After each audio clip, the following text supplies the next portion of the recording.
well, I'll start. So I want to talk a little bit about the NDAA. Has anyone heard of the NDAA? So, yes.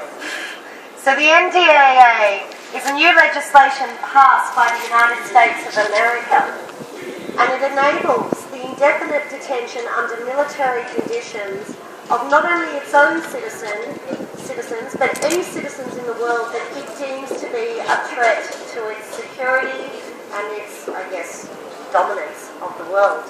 So what that basically means is that any one of us that is protesting the behaviour of the United States of America could in fact be detained for the Americans indefinitely. So my question is, how does the United States of America apply domestic law to an entire globalised population? How is that possible? That they can take something that they've already been challenged on in the High Court as being unconstitutional and apply that to citizenry across the world. The United States of America believes that it has the right to put domestic law into global populations. That in itself should be scary for every single person. What about Nicola Roxon and her extradition powers now? Nicola Roxon, our Attorney General, has also created a situation that enables people to be easily extradited for political offences under the word terrorism, so that they can be held indefinitely by the United States of America.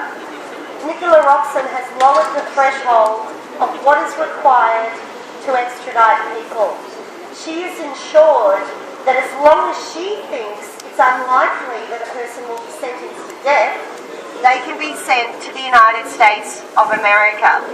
So it's not just America, it's our own government's failing us. Exactly. So the Australian government is working with the American government to ensure that Australian citizens can be held indefinitely by the United States of America for political offences and easily extradited as long as Nicola Roxon is sure we won't get the death penalty.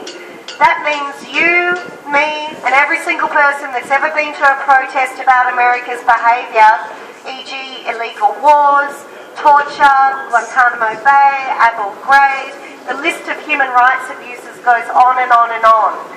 And we are all now at threat of being extradited and held indefinitely offshore, potentially in Gitmo, for political expression.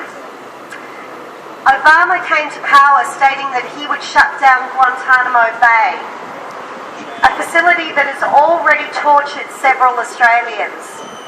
And yet recently he approved a $30 million upgrade of the technology systems within Guantanamo Bay. That seems quite bizarre to me, to say you're going to shut down a little torture operating system and then upgrade all of the technology at the expense of the American people. So one can only assume that President Obama has no intention of shutting down Guantanamo Bay. Hi, Sarah.